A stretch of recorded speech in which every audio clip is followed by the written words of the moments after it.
नमस्कार. रोखोक पर आपलं स्वागत. प्रेक्षको, मी डॉक्टर उदय निरगुडकर. मालेगाव बॉम्बस्फोट प्रकरणाला आज वेगळं वळण लागलं.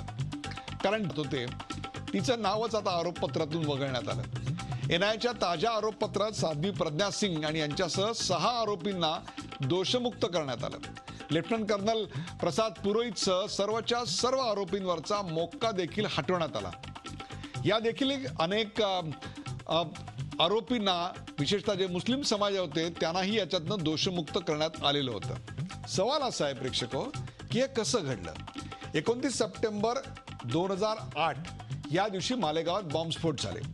त्यामागे हिंदुत्ववादी संघटनांचा हात असल्याचा ठपका महाराष्ट्र ATSनं त्यांच्यावर ठेवला. साध्वी प्रज्ञा सिंग आणि लेफ्टनंट कर्नल पुरोहित यांच्यासह 16 जणांवर ATSनं आरोपपत्र दाखल केलं. त्याचवेळी कुठेतरी भगवा दहशतवाद असा शब्दप्रयोग या देशात पॉप्युलर झाला. पण 2011च्या या प्रकरणाचा तपास एनआयकडे सोपवण्यात आला आणि मग दरम्यानच्या काळात केंद्रात आणि महाराष्ट्रात भारतीय जनता पक्षाचं सरकार देखील आलं. हा सत्ता बदल झाल्यानंतर मालेगाव स्फोटातील आरोपींबाबतची एनआयची भूमिका काहीशी मवाळ झाली असा आरोप आता करण्यात येतोय. या प्रकरणातल्या हिंदुत्ववादी आरोपींबाबत थोडं मवाळ धोरण स्वीकारणार असा संदेश आपल्याला एनआयच्या अधिकाऱ्यांना दिला होता, असा गौप्यस्फोट मध्यंतरी विशेष सरकारी वकील रोहिणी सॅलियन यांनी केला होता. आता खरंच सरकार बदलल्यानं प्रज्ञा सिंह यांच्यासारखे आरोपी सुटतायत का? भगव्या दहशतवाद्यांना क्लीन चिट दिली जाते का? CBI सारखाच एनआय देखील आता पिंजऱ्यातला पोपट झालाय का? या स्फोटांच्या तपासात खरंच राजकारण झालंय का? तपास यंत्रणांचं हे अपयश आहे का? या आधीच्या काँग्रेस सरकारनं प्रज्ञा सिंह आणि कर्नल पुरोहित यांच्यासारख्या हिंदुत्ववादी कार्यकर्त्यांना जाणीवपूर्वक ह्याच्यात गोवलंय का? शहीद हेमंत करकरे यांनी केलेल्या तपासावर आता प्रश्नचिन्ह उपस्थित होत आहे. ATSचे तपास अधिकारी कुणाचे राजकीय प्यादे होते का? तपास यंत्रणा या सत्ताधाऱ्यांच्या हातातल्या कळसूत्री बाहुल्या असतात का हो?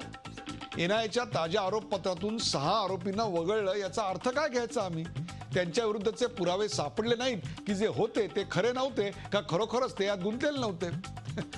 उर्वरित 10 आरोपींचा मोक्का हटवण्याचं कारण काय?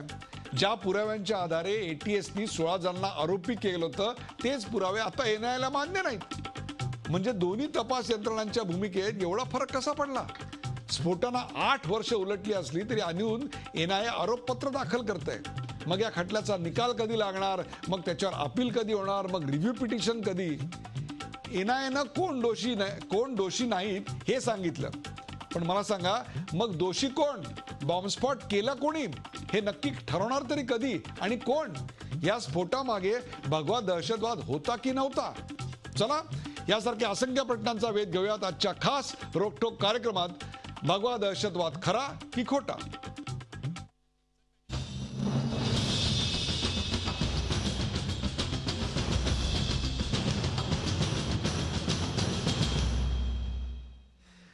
भगवा दहशतवाद खरा की खोटा? सुरुवातीला पाहूया या विषयावरचा एक खास रिपोर्ट. 2008 सालच्या मालेगाव बॉम्बस्फोट प्रकरणी सध्या तुरुंगवासात असलेल्या साध्वी प्रज्ञा सिंग यांचा सुटकेचा मार्ग अखेर मोकळा झालाय. कारण साध्वींसह 7 आरोपींना एनआयएने म्हणजे राष्ट्रीय तपास यंत्रणेनं क्लीन चिट दिली आहे. एनआयएनं शुक्रवारी विशेष न्यायालयात नवं आरोपपत्र दाखल केलं. त्यामध्ये साध्वी प्रज्ञा सिंग यांच्यासह शिवनारायण कालसंग्रा, श्याम साहू, प्रवीण टक्कलकी, लोकेश शर्मा आणि धनसिंग चौधरी यांची नावं आरोपपत्रातून वगळण्यात आली. पुरेसे पुरावे नसल्यामुळे लेफ्टनंट कर्नल पुरोहित याच्यासह अन्य 10 आरोपींविरुद्धचा मोक्काही हटवण्यात आला आहे. आज जो एनआई ने चार्जशीट फाइल की है उसके अंदर उन्होंने 4 जो आरोपी है, साध्वी प्रज्ञा सिंह ठाकुर, श्याम साहू, शिवनारायण कलसंग्रा और प्रवीण टक्कल की अलियास प्रवीण मुतालिक, ये चारों के डिस्चार्ज करने की उन्होंने रिकमेंड किया. उन्होंने कहा कि there is no evidence to prosecute them, उनके खिलाफ कोई एविडेंस नहीं है. 29 सप्टेंबर 2008ला मालेगावमध्ये झालेल्या बॉम्बस्फोटात 7 जणांचे बळी गेले होते, तर 75हून अधिक लोक जखमी झाले होते. या स्फोटांमागे हिंदुत्ववादी दहशतवाद्यांचा हात असल्याचा ठपका महाराष्ट्र ATSने ठेवला होता. ATSनं दाखल केलेल्या आरोपपत्रात 16 जणांवर आरोपपत्र ठेवण्यात आलं होतं. मात्र 2011 मध्ये या स्फोटांचा तपास एनआयकडे सोपवण्यात आला. आता एनआयनं सबळ पुरावे नसल्याचं सांगत 6 आरोपींना क्लीन चिट दिली. यावरून आता राजकीय आरोप प्रत्यारोप सुरू झाले. दुनिया भर के झूठ बोला, मगों का जो रिपीटेड ऑफेंडर्स पर ही लगती है उन पर लगा दिया. तो क्या यातनाएं की हैं इन सब चीजों के लिए सोनिया गांधी और राहुल गांधी की प्रोसिक्यूशन होनी चाहिए। मेरा यह आरोप है केंद्रीय मंत्रिमंडल के ऊपर, प्रधानमंत्री पर और गृह मंत्री पर कि वे आतंकवादी गतिविधियों में संघ के कार्यकर्ताओं को बचाने के लिए वे पुलिस पर, एनआईए पर, पुलिस अफसरों पर दबाव डाल रहे हैं। जो पार्टी पहले दिन से साध्वी के साथ खड़ी थी, जो साध्वी के ऊपर पुष्प वर्षा करवाती थी, वो सरकार में आने के बाद इसी तरह की हरकतें करेगी, कोई आश्चर्य की बात नहीं। अलीकडेच 2006 मधल्या मालेगाव स्फोटांप्रकरणी 9 मुस्लिम आरोपींची एनआयएनं अशीच निर्दोष मुक्तता केली होती। आता 2008च्या स्फोटांमध्येही 6 हिंदू आरोपींना क्लीन चिट देण्यात आली आहे। मग एटीएस आणि एनआयएच्या तपासात एवढी तफावत का? या बॉम्बस्फोटांच्या निमित्तानं राजकारण खेळलं जात आहे का? आणि हे बॉम्बस्फोट घडवले तरी कोणी, हा प्रश्न कायम उरतो। अजित मांढरेसह ब्युरो रिपोर्ट, झी मीडिया। प्रेक्षको, हा सगळा रिपोर्ट तुम्ही पाहिलात आणि तुमच्या मनात देखील हा प्रश्न पडला असेल, मग हा बॉम्बस्फोट नेमका घडवला कुणी? आणि त्याची चर्चा आपण आज करणार आहोत की भगवा दहशतवाद खरा की खोटा। आणि त्यासाठीच आपण आमंत्रित केलं, आपल्या सोबत आहेत माजी पोलीस महानिरीक्षक सुधाकर सुराडकर। सुराडकरजी, आपल्या या कार्यक्रमात स्वागत। आपल्याबरोबर आहेत ॲडव्होकेट नवीन चौमाल। नवीन चौमाल हे साध्वी प्रज्ञासिंह ठाकूर यांचे वकील आहेत। नवीनजी, आपल्या या कार्यक्रमात स्वागत। पीके जैन हे माजी अपर पोलीस महासंचालक आपल्या सोबत आहेत। नरिमन पॉइंटहून ते या कार्यक्रमात, मुंबईमधून ते आपल्या या कार्यक्रमात सहभागी होत आहेत। पीके जैन साहेब, आपल्या या कार्यक्रमात स्वागत। आणि अतुल भातखळकर, भारतीय जनता पक्षाचे प्रवक्ते आणि आमदार, अतुलजी या कार्यक्रमात आहेत। अतुलजी, आपलं स्वागत। आणि जनार्दन चांदूरकर, ॲडव्होकेट जनार्दन चांदूरकर, काँग्रेसचे आमदार आणि प्रवक्ते ॲडव्होकेट जनार्दन चांदूरकर। आज भगवा दहशतवाद खरा की खोटा या प्रश्नाची चर्चा करताना त्याची आपण 2 बाजूंनी चर्चा करणार आहोत। त्याचा जो पहिला मुद्दा आहे तो आपण आपल्या टीव्हीच्या पडद्यावर पाहू शकता। आणि तो पहिला मुद्दा आहे, तपास यंत्रणा या सत्ताधाऱ्यांच्या हातातल्या कळसूत्री बाहुल्या असतात का? तपास यंत्रणा सत्ताधाऱ्यांच्या हातातील कळसूत्री बाहुल्या असतात का? आपण थेट जाऊया पीके जैन यांच्याकडे। पीके जैन,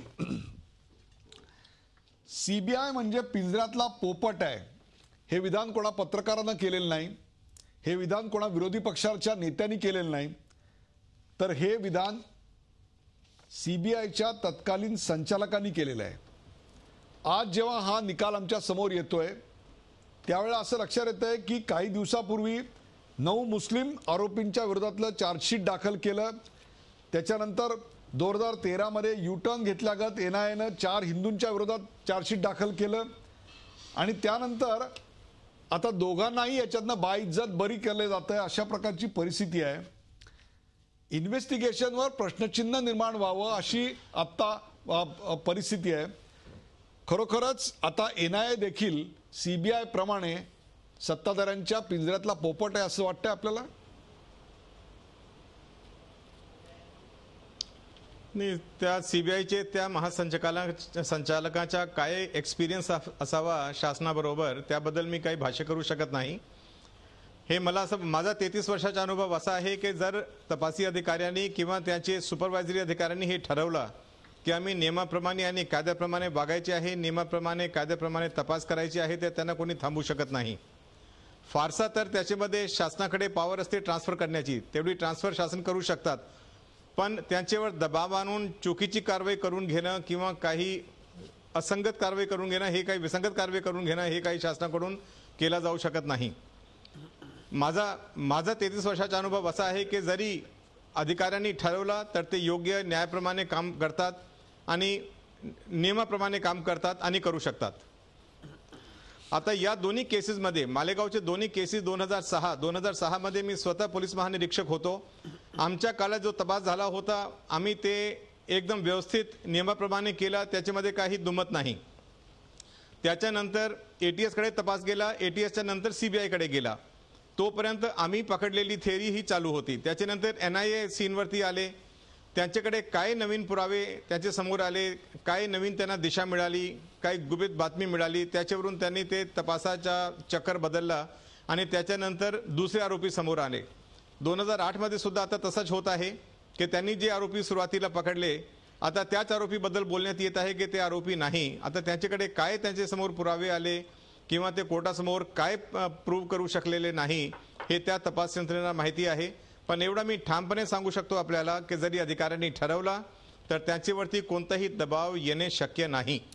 अधिकाऱ्यांवर दबाव येणं शक्य नाही. आपल्यासोबत अतुल भातखळकर आहेत. अतुल भातखळकर, जेव्हा आपण विरोधी पक्षावर होतात तेव्हा आपल्या पक्षाने वारंवार सीबीआय हे काँग्रेस ब्युरो ऑफ इन्व्हेस्टिगेशन आहे अशा प्रकारची टीका केली होती. मग आता एनआयएवर अशाच प्रकारची जर टीका झाली की एनआयए ही आपलीच इन्व्हेस्टिगेटिव्ह एजन्सी असल्यासारखं काम करते का, तर आपण त्याला काय उत्तर देणार? सत्ता बदलली की कळसूत्री बावल्यांसारखे इन्व्हेस्टिगेटिव्ह एजन्सीचे आणि त्यानंतर व्यवस्थांचे रिपोर्ट बदलतात. नाही, पहिला मुद्दा तर असा आहे की तुम्ही जे काही आरोप सदृश्य विधानं करतायत ही मुळातच अत्यंत चुकीची आणि वस्तुस्थितीला सोडून आहेत. तुम्ही जे वारंवार सीबीआयच्या संदर्भातलं जो वाक्य सांगताय की सीबीआय हा पिंजऱ्यातला पोपट आहे, हे वाक्य त्यावेळच्या देशाच्या सर्वोच्च न्यायालयाने उद्गारलेलं होतं. हे केवळ भारतीय जनता पार्टीने किंवा त्यावेळच्या विरोधी पक्षांनी उद्गारलेलं नव्हतं, हे लक्षात घ्या. आणि जर का त्याच न्यायाने आत्ता एनआयएचे निर्णय तपासायचे हे जो तुमचा प्रयत्न चालू आहे त्याच्यावर एकच उदाहरण मी देतो की जर का एनआयए अशी वागली असती तर 2006च्या मालेगाव बॉम्बलास्टच्या केसमध्ये परवाच मुस्लिम आरोपी हे सुटले गेले आणि एनआयएने त्यावेळेच्या म्हणजे UPA सरकारच्या काळातल्या एनआयएने जे काही त्याच्यामध्ये हिंदू लोकांनी तो बॉम्बलास्ट केला आहे 2006चा असं म्हटलेलं आहे, ते आत्ताच्या एनआयएने म्हणजे आमच्या काळातल्या एनआयएने ते कंटिन्यू ठेवलेलं आहे.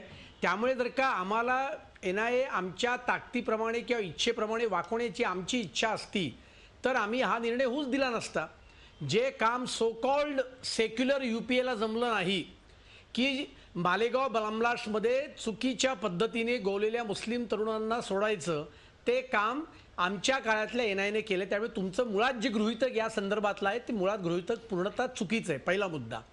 यातला खरा मुद्दा काय आहे तर तत्कालीन काँग्रेस आणि राष्ट्रवादी सरकारच्या दबावामुळे या बॉम्बलास्टच्या केसमध्ये राजकीय दिशा पकडून आधी निष्कर्ष आणि मग चौकशी अशा पद्धतीने त्यावेळेच्या इन्व्हेस्टिगेटिव्ह एजन्सीने काम केलं का नाही याची चर्चा केली पाहिजे. आणि ती चर्चा ही चार्जशीट फाईल जी केली त्याच्या संदर्भातल्या वस्तुस्थितीवरनं करण्याची आवश्यकता आहे.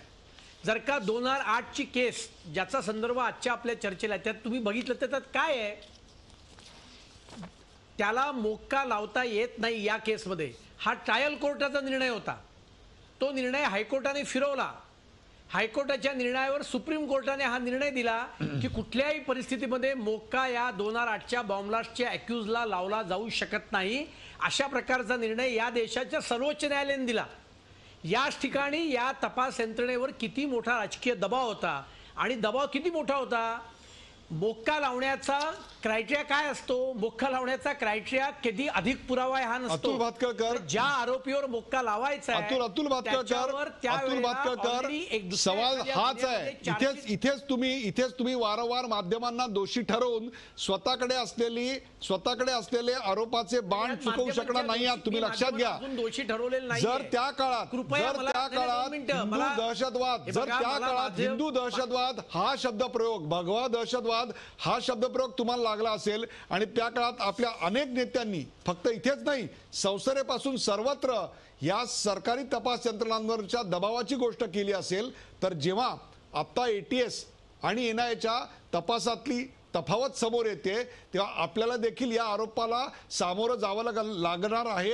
याची तुम्हाला जर कल्पना नसेल तर हाच प्रश्न घेऊन मी जातो जनार्दन चांदूरकर यांच्याकडे. जनार्दन चांदूरकर, काय सांगाल याच्याबद्दल? जनार्दन चांदूरकर.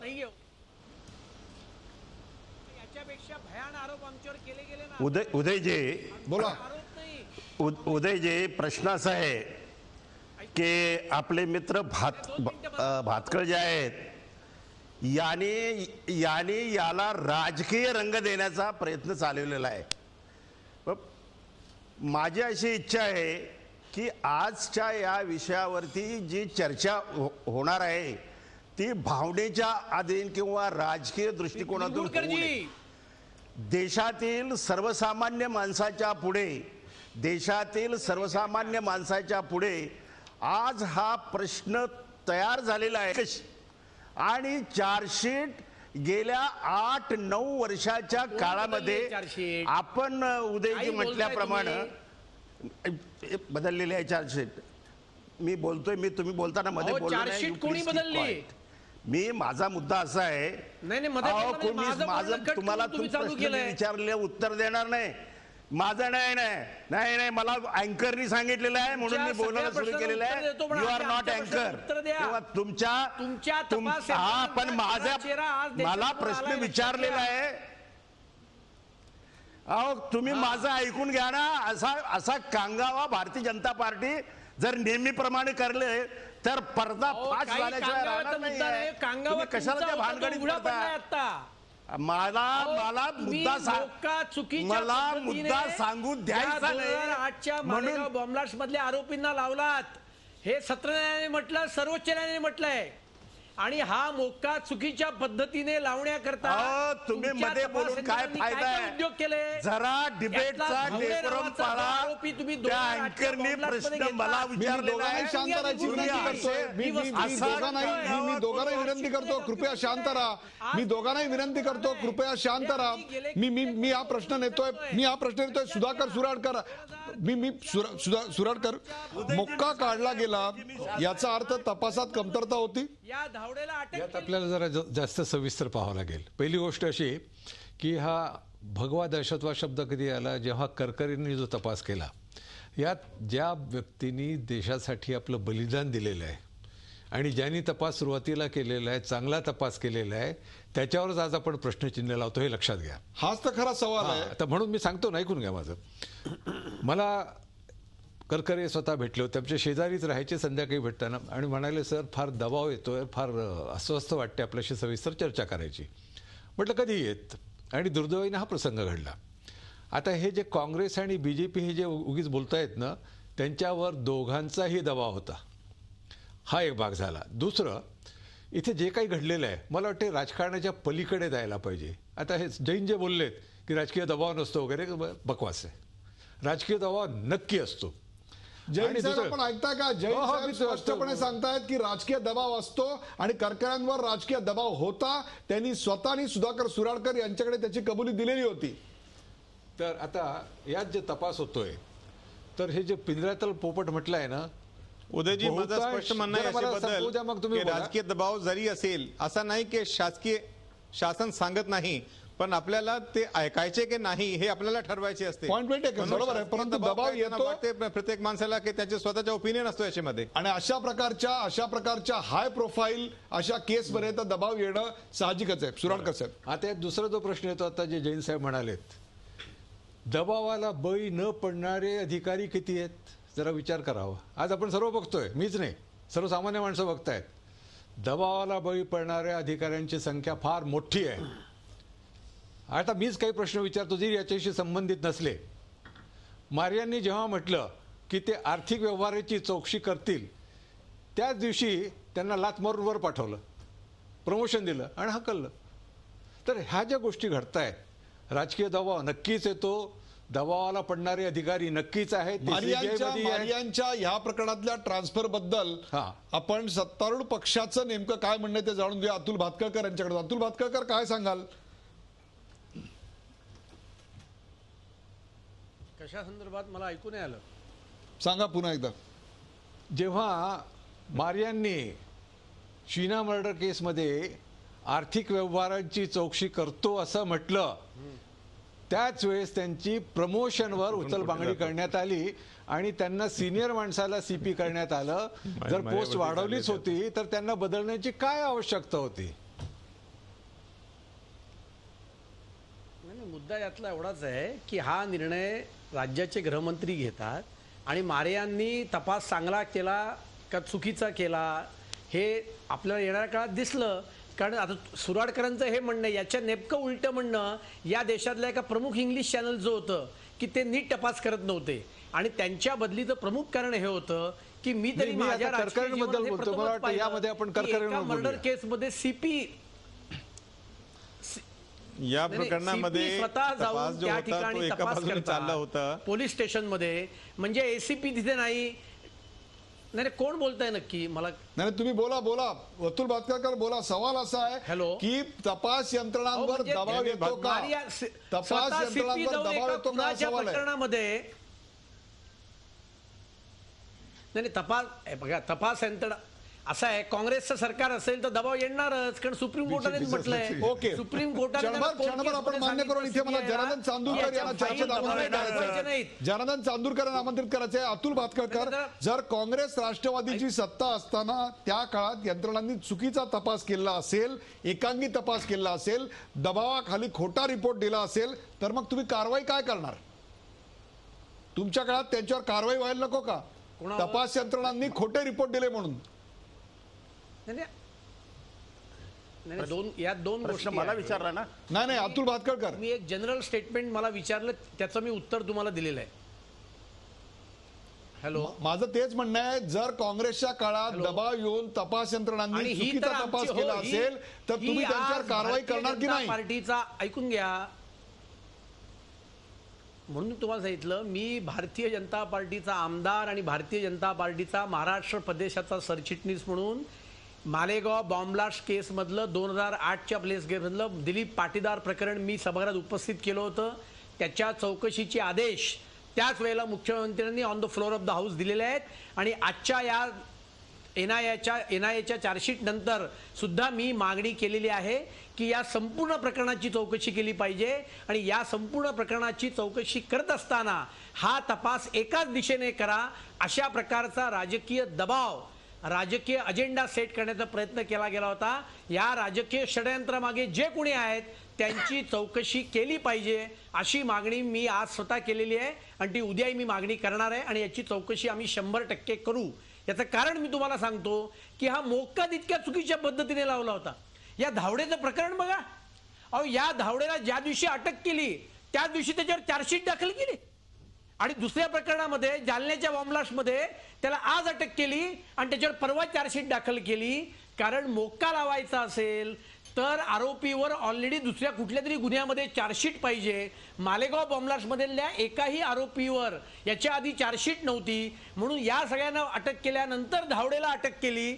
आणि धावडेला अटक केल्यानंतर सगळ्यांवर मोक्का लावायचा म्हणून धावडेला 2003-2004च्या बॉम्बलास्टमध्ये एकेका दिवसात अटक दाखवून त्याच्यावर चार्जशीट दाखल केली. आणि म्हणून तो मोक्का सुप्रीम कोर्टाने हटवला. म्हणजे याचा अर्थ तुम्हाला एवढं सुचवायचं आहे, तपास यंत्रणांचा अतुलजी, तुम्हाला एवढं सुचवायचं आहे की त्या काळात अतुलजी हे मी अतुलजी त्यांनी या विषयावर बोलावं. अतुलजी, तुम्ही चार्जशीट दाखल करता येते का अटकेनंतर? तुम्ही त्याच्यावर आपण त्यांना प्रश्न विचारू, पण तुम्हाला एकच मुद्दा मांडायचा आहे की काँग्रेसच्या काळामध्ये तपास यंत्रणांवर दबाव आलेला होता आणि तुमच्या काळामध्ये तो दबाव आलेला नव्हता, असं तुम्हाला म्हणायचंय.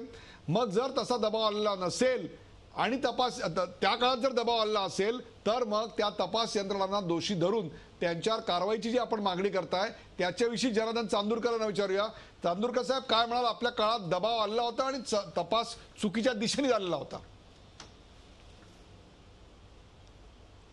उदय, जे आपण जो प्रश्न विचारला तो 100% बरोबर आहे, परंतु तो हा जो आपला प्रश्न जो आहे त्या प्रश्नाची सत्यता पटण्यासाठी कोर्टामध्ये ती केस आता चालू आहे. या स्पेशल कोर्टाच्या समोर एनआयएनं आज चार्जशीट मध्ये फेरफार करून त्या चार्जशीट मध्ये प्रज्ञा साळवे आणि बाकीच्या 4-5 लोकांना दोषमुक्त केलेलं आहे आणि त्यांना क्लीन चिट दिलेलं आहे. But that has to be finally accepted. ते शेवटी कोर्टानं गृहीत धरलं पाहिजे. हे भातळकर आजच गृहीत धरून चालले की त्यांना सोडले. It is not like that. कोर्टानं दिली का क्लीन चिट? क्लीन चिट एनआयएनं दिलेली आहे आणि क्लीन चिट कोर्टाने दिली नाही. दिस इज माय पॉइंट नंबर 1. माझा 2 नंबरचा मुद्दा असा आहे की आज या चार्जशीट मध्ये बदल झाल्यामुळं संपूर्ण देशातील सर्वसामान्य माणसाचा तपास यंत्रणेवरचा विश्वास आपण सांगितल्याप्रमाणे उडालेला आहे. आणि या तपास यंत्रणेचा विश्वास अशासाठी उडालेला आहे, याचं कारण 2009 पासून सुप्रीम कोर्टापर्यंत बऱ्याच वेळा या ना कारणावरून गेलेल्या या मॅटर्स मध्ये सुप्रीम कोर्टाने यांचे बेल ऍप्लिकेशन रिजेक्ट केले. हायकोर्टाने यांनी मोका लावू नये हा डिसिजन रिजेक्ट केला. आणि मला नाही आठवत की सुप्रीम कोर्टाने तो अपहेल्ड केला नाही, हे मला आठवत नाही, ती माझी माहिती नाहीये. परंतु जेव्हा कोर्टानं ATS आणि CBIनं त्याला कन्करन्स दिल्यानंतर दाखल केलेली चार्जशीट आज अशा पद्धतीनं जर बदलली जात असेल तर हे जे अधिकारी ज्यांनी चार्जशीट बदलली त्यांची पण चौकशी झाली पाहिजे. सरकारी अधिकारी आज टेलिव्हिजनवरती येत आहेत आणि ते सरकारच्या वतीनं बाजू मांडत आहेत. भारतीय जनता पार्टीचे प्रवक्ते हे अगदी आक्रमक झालेले आहेत, कारण त्यांच्याकडे मटेरियल नाही. आणि म्हणून मला भातळकर बोलू देत नाहीत. स्वतः कोणी जरी बोलायला तर ते मध्ये बोलण्याचा प्रयत्न करतायत. आपण अतुलजींकडनं उत्तर घेणार आहोत. अतुलजींकडनं उत्तर या सगळ्याचं घेणार आहोत. पण त्याच्या आधी एक छोटासा प्रश्न घेऊन मी जातोय नवीन चौमाल यांच्याकडे. नवीन चौमाल, 10 जणांवर अजूनही आरोप आहेत, याचा अर्थ काय? 6 जण सुटले पण 10 जणांवर अजून आरोप कायम आहेत. याचं असं आहे की काही तांत्रिक गोष्टी असतात. तर आपण जसं पाहिलं की 29 सप्टेंबर 2008ला हा जो बॉम्बस्फोट घडला होता, तर सर्वप्रथम सूत्र जे मिळालेत ATSला, तर ते होते सीमेचे कार्यकर्त्यांचे, ज्यांनी पाकिस्तानमध्ये बॉम्बस्फोटची ट्रेनिंग देखील घेतली होती आणि असे कृत्य केले होते भारतामध्ये. परंतु 2009मध्ये जेव्हा इलेक्शन घडणार होतं तर आणि 2008मध्ये 67 बॉम्ब ब्लास्ट झाले होते आणि एकंदरीत वातावरण काँग्रेसच्या विरुद्ध होतं. मला मानू द्या, तपशील सांगू नका. मी तुम्हाला स्पेसिफिक प्रश्न विचारला की 10 जणांवर अजून आरोप आहे, याचा अर्थ आपण काय? एवढा इंटॉलरन्स ठेवू नका. मला बोलू दे, एक शब्द बोला फक्त. तुम्ही त्याचा इतिहास सांगताय, तो इतिहास सगळ्यांना माहिती आहे, तो पहिल्या रिपोर्ट मध्ये आपण सांगितलं. एक वाक्य तरी बोलू द्या, म्हणजे पार्श्वभूमी सांगू द्या की त्यामुळे काय झालं होतं की साध्वी प्रज्ञा सिंग वगैरे सारख्या जे प्रॉमिनंट हिंदू वक्ते होते, ज्यांनी काँग्रेसची निंदा केली होती अनेक ठिकाणी, त्यांना अटक करून खोटं गोवलं होतं. तर त्यांच्याविरुद्ध काही पुरावा नसल्या कारणाने त्यांच्याविरुद्ध मोकोका लावला होता. तर आता मी जसं आपल्या प्रश्नाचं उत्तर देतो की तांत्रिक गोष्टी होत्या की आजच्या चार्जशीट आहे त्यांनी अतिशय स्पष्टपणे खुलासा केला आहे की साध्वी प्रज्ञा सिंगच्या विरुद्ध पुरावा नसताना फक्त एक आर्टिफिशियली पुरावा तयार करण्यासाठी त्याने मोकोका लावला होता. तर मोकोका निघाल्यामुळे हे पुरावे ग्राह्य धरता येत नाही, म्हणून त्यांना पूर्णपणे क्लीन चिट देण्यात आलेली आहे. परंतु इतर जे काही आरोपी, आपला जो प्रश्न आहे 10 जणांच्या विरुद्ध काहीतरी पुरावे आहेत, म्हणून त्यांच्या विरुद्ध जे स्टेटमेंट आहेत ते 161 CRPC प्रमाणे स्टेटमेंट आहेत, सामान्य कायद्याप्रमाणे, तर ते अजून लागू आहेत. त्याची शनिशा फक्त कोर्टाच्या ट्रायलच्या केली जाईल. ब्रेकवर जाण्यापूर्वी तुम्हाला एक स्पेसिफिक प्रश्न आहे. अभिनव भारतच्या सर्व सदस्यांना सोडले? सर्वांना नाही सोडलंय जी. मग पुरोहित, कर्नल पुरोहित आणि अभिनव भारत यांच्यामधली मीटिंग जी या आजच्या डेव्हलपमेंटमध्ये पूर्णपणे रूल आउट केली आहे की अशा प्रकारची मीटिंग झालेली नाही असं स्पष्टपणे म्हणलेलं आहे का? जी, त्यात असं आहे की मीटिंग बद्दल 2 प्रकारचे विटनेसेस आहेत. काहींचे स्टेटमेंट त्यांनी 161 CRPC प्रमाणे नोंद केले, तर त्यांचं अजून सनिशा झालेली, त्याला कोर्टापुढे सनिशा करता येईल. आणि काहींचे आर्टिफिशियल पुरावे तयार केले होते साध्वींच्या विरुद्ध, ते ATSने मोकोका खाली, तर मोकोका उडाल्यामुळे सगळे ते पुरावे नष्ट झाल्यामुळे साध्वींना पूर्ण क्लीन चिट देण्यात आली आहे, पण या इतर आरोपींना देता येत नाही. पण आता प्रश्न असा आहे की यांची जी मीटिंग झाली होती त्याचा काय किती संबंध आहे बॉम्बस्फोटाशी ते फक्त न्यायपालिका ठरवेल. तर तांत्रिकदृष्ट्या नुसतं ते अडकलेले आहेत, परंतु फॅक्च्युअली त्याच्या एव्हिडन्सला काही विशेष व्हॅल्यू नाहीये. जेव्हा केस चालू होईल कोर्टापुढे जातील वगैरे. एनआयएनं दिलेल्या आरोपपत्रामध्ये आरोपींना दोषमुक्त करावं अशी शिफारस करण्यात आलेली असं आपलं म्हणणं आहे? नाही, त्याच्यात असं आहे, त्याची शिफारस अतिशय स्पष्ट आहे. पान नंबर 59 शेवटच्या भागात आहे. तर त्यात अतिशय स्पष्ट केलेलं आहे की साध्वी प्रज्ञा सिंग म्हणा, शिवनारायण कालसंग्रा म्हणा, श्याम साहू म्हणा, यांच्या विरुद्ध कोणताही पुरावा सापडत नाही, म्हणून त्यांच्या विरुद्ध सप्लिमेंटरी चार्जशीट त्यांना नाव देखील समावेश केलेला नाही आहे. फक्त ज्यांच्या विरुद्ध पुरावे दिसून येतात, उदाहरणार्थ कर्नल पुरोहित यांच्याविरुद्ध देखील नाव टाकलंय, तर त्या किती एकंदरीत 10 जणांच्या विरुद्ध त्यांची चार्जशीट दाखल केलेली आहे.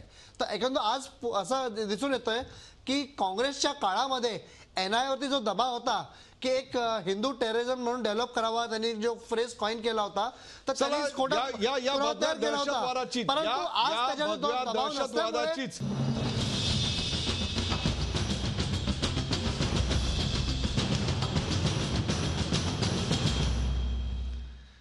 भगवा दहशतवाद खरा की खोटा या विषयावर आपण चर्चा करतोय. आपल्यासोबत जनार्दन चांदूरकर, सुधाकर सुराडकर, नवीन चौमाल, अतुल भातखळकर आणि PK जैन आहेत. ज्या दुसऱ्या मुद्द्याची आपण आता चर्चा करणार आहोत, जिथे आपली चर्चा ब्रेक पूर्वी आली होती, तो आपण आपल्या पडद्यावर पाहू शकता. आणि तो मुद्दा आहे, या स्फोटामागे भगवा दहशतवाद होता की नव्हता. मालेगाव स्फोटामागे भगवा दहशतवाद होता की नव्हता. आपण जाऊया सुराडकर साहेबांकडे. सुराडकर साहेब, मगाशी आपण पाहिलंय की अतुल भातखळकर यांनी देखील तो मुद्दा मांडला होता. परंतु करकऱ्यांनी जे पुरावे गोळे केले आणि जी चौकशी केली ती तोकडी आणि अपुरी किंवा अशास्त्रीय होती, असा निष्कर्ष आज निघतोय. असा निष्कर्ष काढता येणार नाही, आणि जर कोणी काढत असेल तर तो चुकीचा काढतोय. पहिली गोष्ट अशी की करकरेंनी सर्व पुरावे गोळा केलेत. त्यांनी बरेचसे आणि एक प्रोफेशनल पोलीस अधिकाऱ्यांप्रमाणे त्यांनी तपास केलेला आणि सायंटिफिक एव्हिडन्स देखील त्यांनी भरपूर गोळा केला. पण त्यांनी गोळा केलेला जो पुरावा होता त्याचा पुढे तपास करण्यात आला की नाही, हा महत्वाचा प्रश्न आहे. आणि मी जे काही बघतोय तर मला असं पुरावे दिलेले नाही आहेत. त्यांनी जे पुरावे गोळा केलेले आहेत त्या सर्व पुराव्यांना पुढे ठेवलं की नाही, हा माझा प्रश्न आहे. चौमालजी काय सांगाल, पुरावे ठेवले गेलेले नाही आहेत पूर्णपणे? हा अतिशय चुकीचा तर्क आहे फक्त यांचा. कारण की यांनी खुलासा करावा कोणता पुरावा जो आहे करकरेंनी गोळा केला होता. मी सांगतो मी सांगा ना आम्हाला. कारण की एकंदरीत आमच्याकडे जी चार्जशीट आहे ती अतिशय 10 किंवा 15 व्हॉल्यूम मध्ये एवढी चार्जशीट जमा झाली. काय घडतंय कोणताही पुरावा दिसून येत नाही. समाजात काय घडतंय जरा आपण सर्व उघड्या डोळ्यांनी बघूया.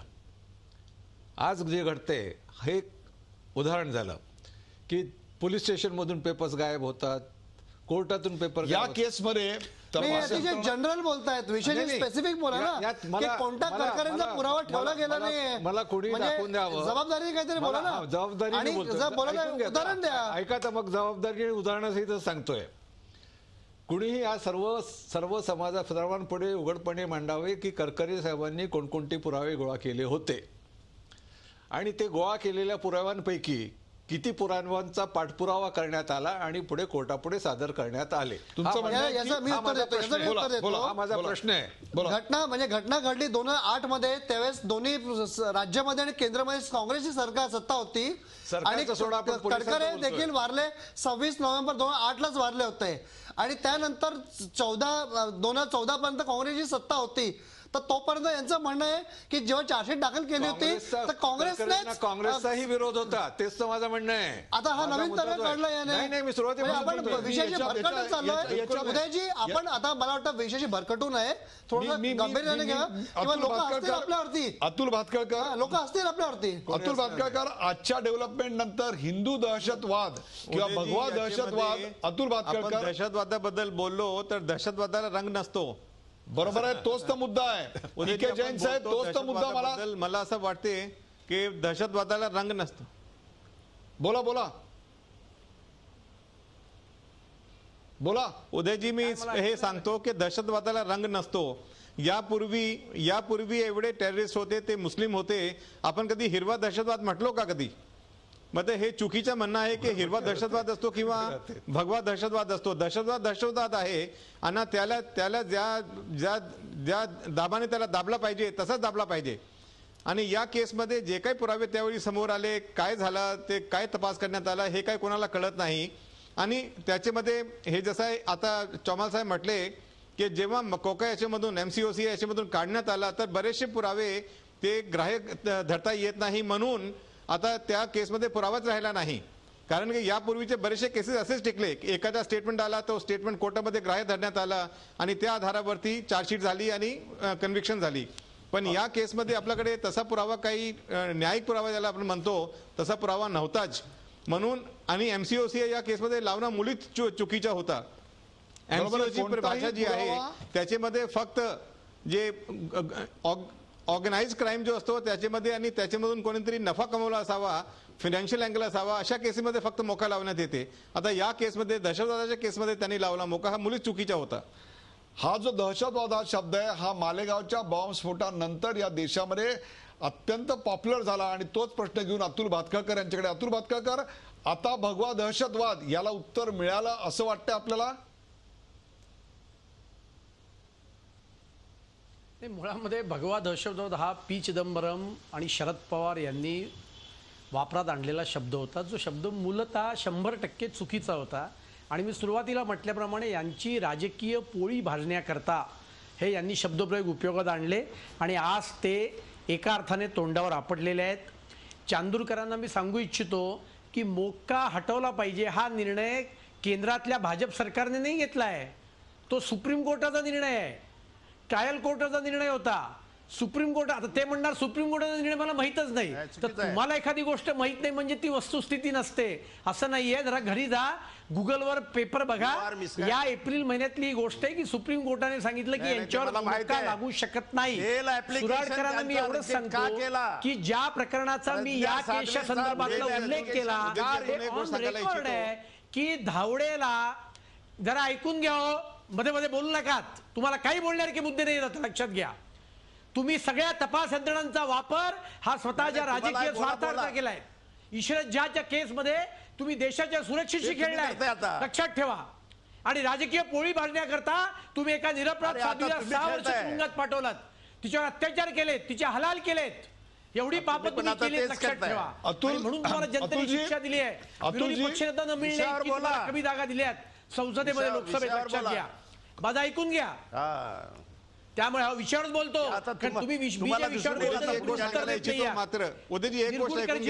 माझा हा प्रश्न तुम्ही सुराडकरांना आणि चांदूरकरांना विचारा.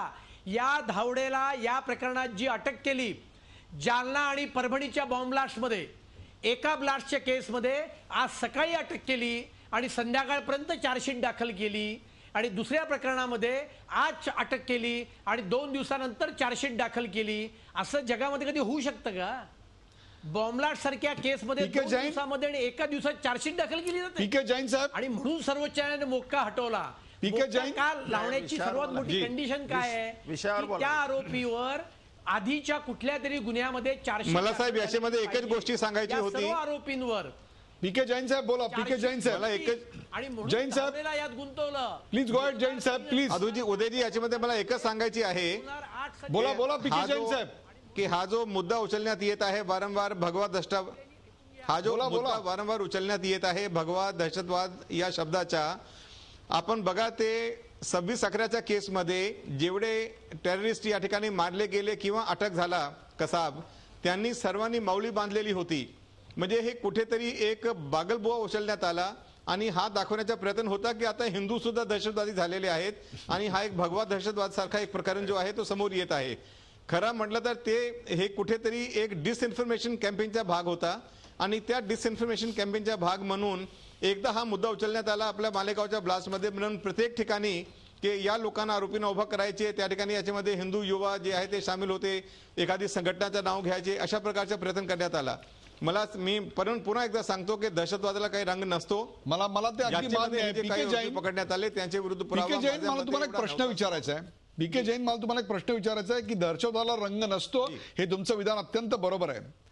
पण एनआयए 16 पैकी 6 लोकांना दोषमुक्त असं सांगतं आणि 10 जणांवर आरोप ठेवतं. म्हणजे एनआयए एक प्रकारे सेफ गेम खेळतंय. उद्या एनआयएनी जर 16 पैकी 16 जणांना निर्दोष ठेवलं असतं, दोषमुक्त केलं असतं, तर त्यांना हे बॉम्बस्फोट कोणी केले याचं उत्तर द्यावं लागलं असतं. आता बॉम्बस्फोट कोणी केले तर ते या 10 पैकी कोणीतरी केले असं सांगून पुढची अनेक वर्ष स्वतःला ते याच्यातनं मोकळे करतायत. म्हणजे पुन्हा स्वतःवर कोणतेही बालंट येऊ देत नाहीयेत. NIA is playing very safe. PK Jain, आपलं म्हणणं अगदी बरोबर आहे. आता हे 6 लोक दोषमुक्त झाले, बाकीचे लोक पुराव्याअभावी कोर्टामधून सुटतील हे 100% नक्की आहे. कारण की अशा केसेसमध्ये दुव्यांनी आपल्याला तपास करावा लागतो. दुवा भेटला त्याच्यानंतर आपण पुढे जातो, त्याच्यानंतर काहीतरी पुरावे गोळा करतो आणि कोर्टामध्ये चार्जशीट करतो. आतापर्यंत 16 आरोपी होते, आता 6 आरोपी मोकळे झाले. बाकीचे 10 आरोपीच्या विरुद्ध सुद्धा असा काही सखोल पुरावा नसल्यामुळे किंवा त्याच्यामध्ये संशय निर्माण झाल्यामुळे ते सुद्धा उद्या सुटणार आहेत. आणि हाच प्रकरण जे आहे अशाच प्रकारचं प्रकरण 2006च्या तपासामध्ये झाला. 2006 मध्ये पकडले गेले आरोपी आता त्यांना मुक्त करण्यात आलेलं आहे. बाकीचे जे आरोपी आहे काही ठेवले, काही चार्जशीट दुसऱ्या गटावरती त्यांनी चार्जशीट केला आणि ते सुद्धा सुटतील. कारण की या संपूर्ण केसमध्ये 2006 मध्ये आणि 2008 मध्ये एक संशय निर्माण झालेला आहे. मला वाटत नाही की तपासामध्ये काहीतरी निघेल. हाच तर प्रश्न आहे की आपण अशा मोठ्या अत्यंत महत्वाच्या खटल्यामध्ये, अशा इन्व्हेस्टिगेशन्स मध्ये जर त्रुटी ठेवत असू, जर दबाव आणत असू, तर सुराडकर साहेब आपण या देशाच्या सुरक्षेशी कुठेतरी खेळ करतोय, खेळखंडोबा करतोय. नक्कीच करतोय. कारण यात मात्र शंका नाही की जो भगवा दहशतवाद म्हणतात तो आहे. कारण वेगळ्या ठिकाणी झालेले बॉम्बस्फोट बघा ना, ज्यात मेलेले, बॉम्ब बनवताना लोक मेलेले आहेत. सुरक्षेशी खेळ चालला असं. आता हे जे चाललंय ना की हिरव्या दहशतवादाला भगव्या दहशतवादाने उत्तर द्यावं हे देशासाठी फार घातक आहे. इथे पोलिसांना काम करू द्या. आणि माझं BJP आणि काँग्रेस दोघांनाही सांगणं आहे आणि मी स्पष्टपणे सांगतो की दोघंही पक्ष दबाव आणत असतात. दोघंही आपल्या स्वार्थाकरता पोलिसांचा वापर करून घेतात. यांनी एकमेकाकडे बोट दाखवण्यात काही अर्थ नाही आहे. इथे कृपा करून करकरेंनी जे केलेलं आहे ते जरा लक्षात घ्या. ज्या माणसांनी देशाकरता आपलं बलिदान दिलेलं आहे, ज्यांनी दिवस रात्र मेहनत करून बराचसा पुरावा गोळा केलेला आहे, तो पुरावा तुम्हाला पुढे नेऊन तपास करता येईल. मला हाच तर तुम्हाला प्रश्न विचारायचा आहे सुराडकर साहेब. मग ह्या सगळ्या खटल्याचा आज दिवसभर अभ्यास करत होतो, सगळं गोष्टी बघत होतो, याचे सगळे इतक्या दिवसाचे 5-6 वर्षाचे कागदपत्र बघत होतो. NIA नेमकं काय तपासतंय?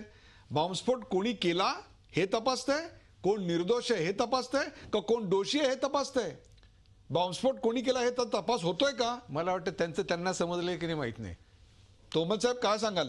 NIA नेमकं काय तपासतंय? कोण दोषमुक्त हे तपासतंय का कोणी बॉम्बस्फोट केला हे तपासतंय? कारण आता हाच प्रश्न निर्माण होतोय. हेही सुटले तेही सुटले, मग बॉम्बस्फोट केला कोणी? कोरियन लोकांनी का पाकिस्तानी लोकांनी इकडे येऊन केला? आता सविस्तर उत्तर द्यायचं म्हटलं तर आजचं जे आपण बघतो की भाजपाचं शासन आहे ते 2014च्या मिड पासून आलेलं आहे. परंतु 2008 ते 2014 6 वर्ष या केसमध्ये जो घोळ केला होता तो एकंदरीत काँग्रेस सरकारच्या शासनामुळे झालेला आहे. आणि त्याच्यामध्ये आपण पाहिलं की सर्वप्रथम ATSने अतिशय प्रामाणिकपणे जो तुम्ही काँग्रेसवर बोलण्याची जबाबदारी आपण अतुल भातखळकरांना दिलेली आहे. अतुल भातखळकर समर्थपणे पार बोलत आहे. मी तुम्हाला वकील म्हणून प्रश्न विचारतो. मी काँग्रेसला अजिबात डिफेंड करत नाही. अतुल भातखळकर ते आरोप करतायत. मी तुम्हाला एकच प्रश्न विचारला, लॉजिकल तर्क बद्दलचा प्रश्न विचारतो. डिफेन्सला कशा धावून येतात मला बोलू द्या. मला प्रश्न आहे, एवढा इंटॉलरन्स कशाला? एक शब्द तरी बोलू द्या मला. तुम्हाला व्यवस्थित बोलू देतोय. भरकट लागतंय.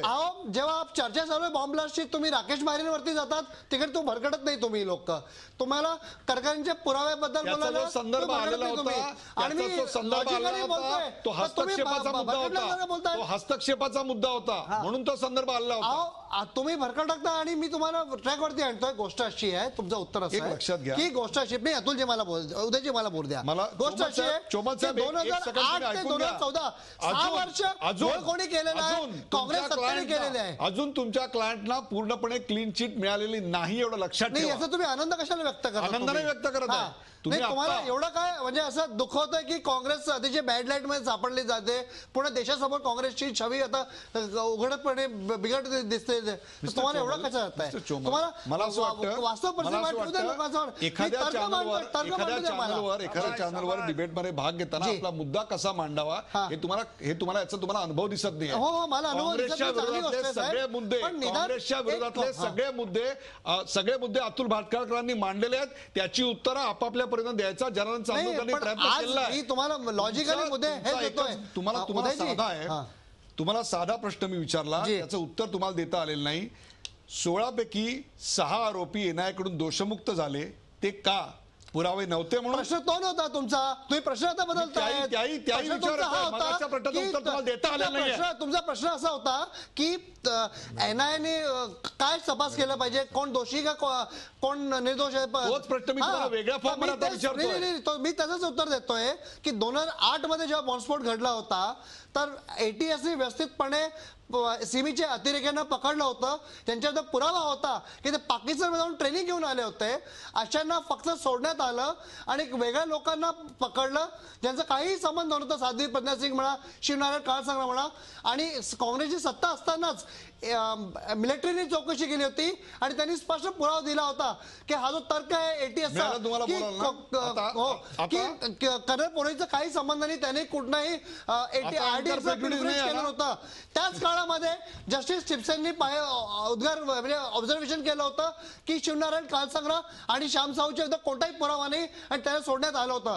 तर हे सगळे पुरावे जे होते ते काँग्रेसच्या काळात येत होते आणि जो घोळ होता तो काँग्रेसच्या काळातच दिसून येत होता सगळे 6 वर्षात. तर आज तुम्ही म्हणू शकत नाही की एनआयए काय करते. एनआयएची जबाबदारी होती 2011 पासून जी होती की पुरावे नसणं आणि एखाद्या प्रकरणामध्ये इन्व्हॉल्वमेंट नसणं या दोन वेगळ्या गोष्टी आहेत. हो, ते मला देखील थोडंफार माहिती आहे. मी सांगायला नको. मला देखील थोडंफार माहिती आहे. शेवटचा मुद्दा घेऊन 2 राजकीय पक्षाच्या नेत्यांकडे जायचंय. शेवटचा मुद्दा घेऊन 2 राजकीय पक्षाच्या नेत्यांकडे जायचंय. या सगळ्या प्रकरणाचा अतुलजी एक राजकीय पक्ष म्हणून, सत्तारूढ पक्ष म्हणून या सगळ्याचा धडा काय म्हणायचा? आपण या देशाच्या सुरक्षा व्यवस्थेशी खेळत असतो का? आपण तपास यंत्रणांवर दबाव आणत असतो का? आपण हिरव्या दहशतवादाला उत्तर म्हणून भगवा दहशतवाद हा शब्दप्रयोग करत असतो का? किंवा त्याच्याही पलीकडे जाऊन आमच्या तपास यंत्रणांमधल्या दोषाचं, तपास यंत्रणांच्या क्षमतांच्या दोषाचं आपण नेमकं काय करणार आहोत? अतुल भातखळकर. नाही, यातल्या शेवटचा प्रश्न सोडून पहिल्या सर्व प्रश्नांना उत्तर होय असं आहे. फक्त त्याच्यापुढे एवढंच वाक्य लावायला पाहिजे की हे सगळं काँग्रेसच्या काळात घडलेलं आहे. इशरत जहाची केस आज वाईड ओपन झालेली आहे की कशा प्रकारचं राजकारण तत्कालीन केंद्रातल्या काँग्रेस सरकारने केलं. IB सारख्या एका चांगल्या इन्स्टिट्यूटचा कसा वापर करण्याचा प्रयत्न केला गेला, त्यातल्या अधिकाऱ्यांचं कसं मनोधैर्य खच्ची करण्याचा प्रयत्न केला. CBI तर त्यांच्या घरची दासीच त्यांनी बनवलेली होती. आणि त्याच्यामुळे काँग्रेसच्या कारकिर्दीमध्ये अशी अनंत उदाहरणं आहेत आणि म्हणजे त्याची उदाहरणं द्यायची ठरवली तर त्याच्याकरता एक वेगळा कार्यक्रम करावा लागेल. आणि 2008चा बॉम्बलास्टच्या केसची चौकशी हे त्याचं अजून एक आज उदाहरण आहे आणि आज ते जनतेसमोर आलं आहे. फक्त मी तुम्हाला एकच मुद्दा पुन्हा एकदा सांगतो की याच्यामध्ये NIAने आज जे यांच्याविरुद्ध पुरावे नाहीत हे जे म्हटलं आहे हे NIA आज म्हणते आहे. याचं कारण काय आहे तर सर्वोच्च न्यायालयाने मोक्का हटवलेला आहे आणि मोक्का हटल्यानंतर त्यांच्या विरोधातले जे पुरावे आहेत ते पुरावे रद्दबातल ठरलेले आहेत. आणि मोक्का सर्वोच्च न्यायालयाने हटवलेला आहे, हा केंद्रातल्या भाजप सरकारने हटवलेला नाहीये. आणि त्याच्यामुळे पद्धतीने लावला होता. माझा मुद्दा प्रयत्न केला गेला होता.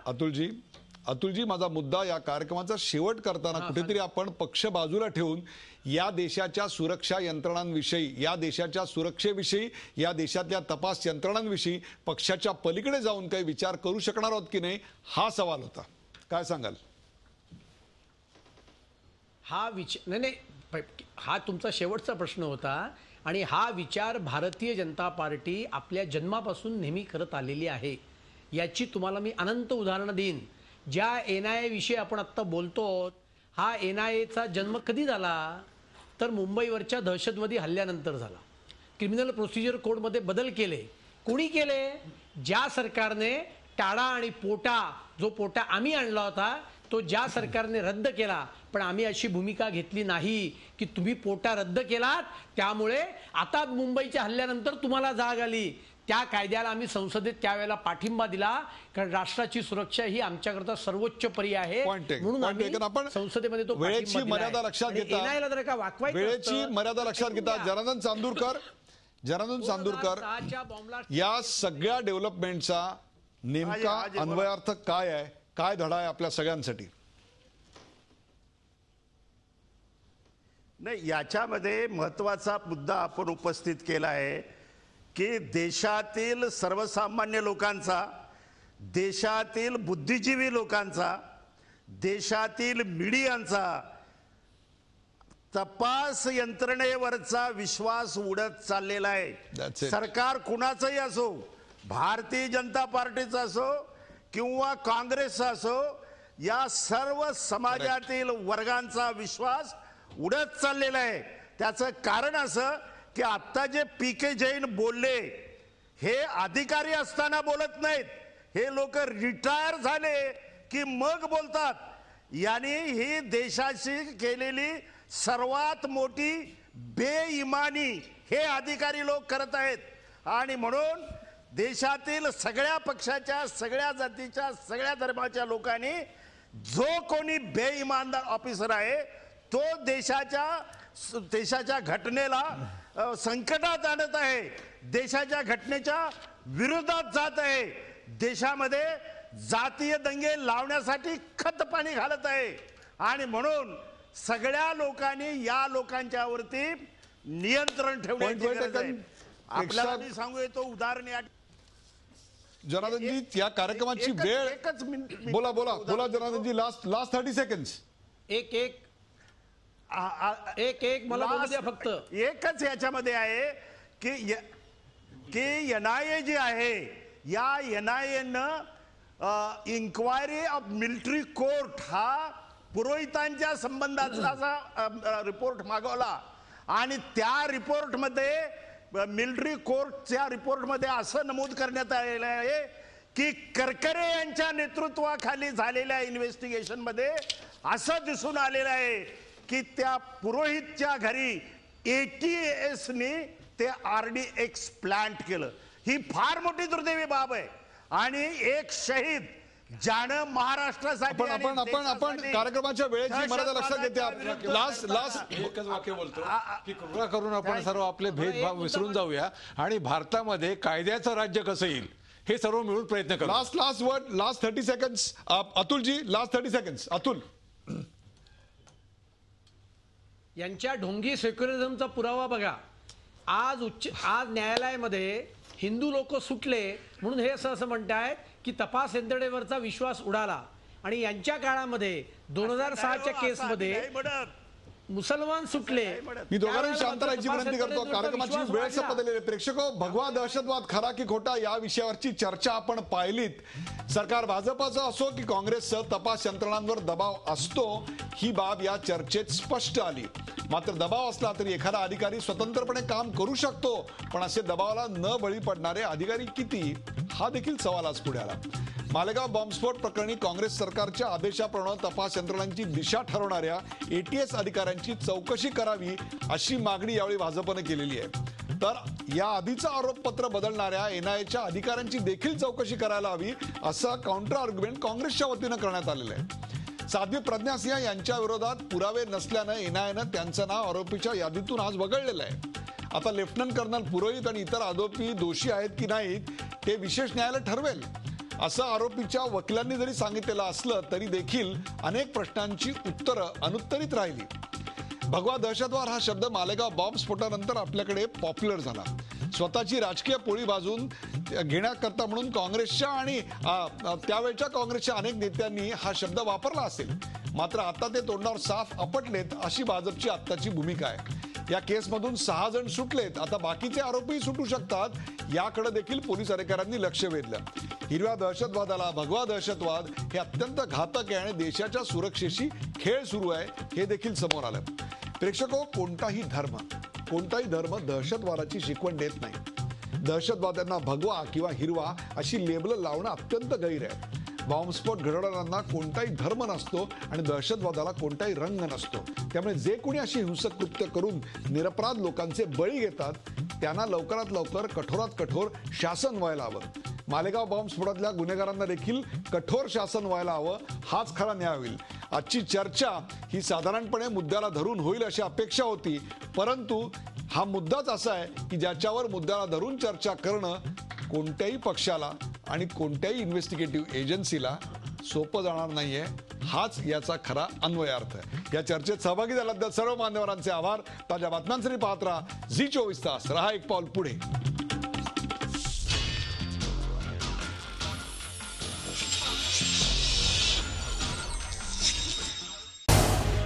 झी 24 तास. रहा एक पाऊल पुढे.